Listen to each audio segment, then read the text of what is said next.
Os governadores do Banco Central Europeu reúnem-se esta quinta-feira, é uma reunião muito aguardada pelos mercados. Que deliberações, que decisões podem sair deste encontro, na sua opinião? O mais importante é que saia alguma decisão, porque depois do que disse, como Mário Draghi disse na semana passada, digamos que se não sair nenhuma decisão, acaba por defraudar as expectativas. Eu penso que o mais importante seria que houvesse uma reativação do programa de compra de dívida das economias mais afetadas pela crise. Porque isso é essencial para a transmissão da política monetária. Nós neste momento temos uma situação muito assimétrica, que é termos criado uma União Económica e Monetária e termos condições financeiras muito dispares entre os diversos países da zona euro. E obviamente que essa reativação do programa iria contribuir para diminuir essas assimetrias. O problema é que em diversas intervenções o presidente do Bundesbank não viu com bons olhos a reativação desse programa. Vamos ver como é que nos últimos dias se houve ou não a possibilidade da Alemanha ceder para que nesta reunião de facto o BCE possa anunciar essa reativação. Isso é bastante mais importante do que um corte de taxas de juros, porque um corte de taxas é uma medida relativamente simétrica para todos os países da zona euro. E neste momento a questão é mesmo da assimetria, ou seja, temos países, como já há pouco referi, com condições de financiamento muito dispares.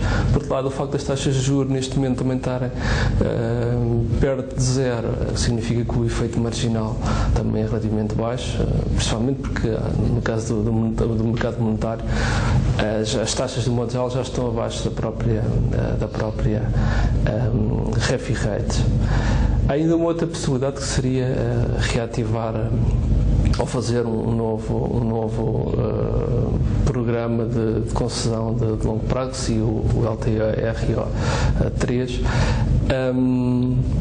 E aí poderia haver duas situações: fazer como os moldes anteriores, disponível para todos os bancos, e a situação ideal poderia ser focalizar empréstimos realizados ao FEF, ao /MEF, mas aí a posição da Alemanha ainda é mais intransigente, porque isso corresponderia no fundo a quase um quantitative easing por parte do BCE, e essa situação, nomeadamente para esta reunião, não me parece que haja consenso político para se chegar lá, porque para mais há quem diga que do ponto de vista da letra dos tratados havia uma violação.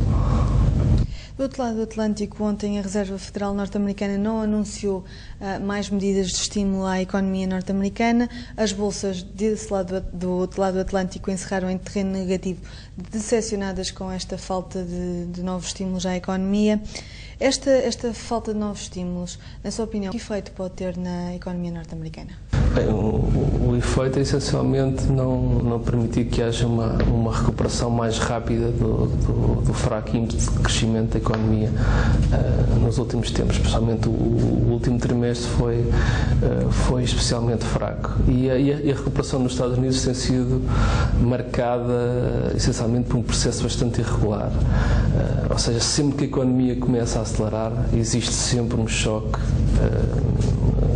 a impedir que esse crescimento seja consistente. A maior parte dos choques estiveram relacionados com a crise da dívida soberana na zona euro, com os diferentes episódios, com a questão da Grécia, a questão do final do ano passado também, e agora esta nova intensificação relacionada com a Espanha e com a Itália. Mas houve também outros acontecimentos que não têm a ver com a crise, como a questão do tsunami do Japão, o próprio ausência de acordo relativamente ao endividamento no ano passado, no verão do ano passado, e agora mais recentemente também no que diz respeito aos cortes terão que ser efetuados nos Estados Unidos, sob pena de haver uma trajetória insustentável da própria dívida pública, mas que a questão é que há uma série se não houver um acordo político, há uma série de cortes nas despesas que serão automáticos e impostos que serão aumentados, porque também expirarão benefícios fiscais. E que essa situação em si poderia levar a economia dos Estados Unidos para a recessão se não houvesse acordo. Provavelmente vai haver um acordo entre democratas e republicanos. Mas, em todo o caso, há aqui a necessidade de ter uma espécie de consolidação orçamental inteligente nos Estados Unidos. E, nesse sentido, o papel da Reserva Federal iria contrabalançar um bocadinho a necessidade de ter alguma consolidação orçamental nos Estados Unidos. E onde é que poderia a Reserva Federal estimular? Essencialmente, não tanto como os anteriores programas de compra de dívida, que foram essencialmente dívida pública, mas também dívida ligada ao imobiliário. Mas neste momento, e dado que a parte que as yields de longo prazo de dívida pública estão praticamente em mínimos históricos, seria essencialmente na aquisição de títulos ligados ao imobiliário.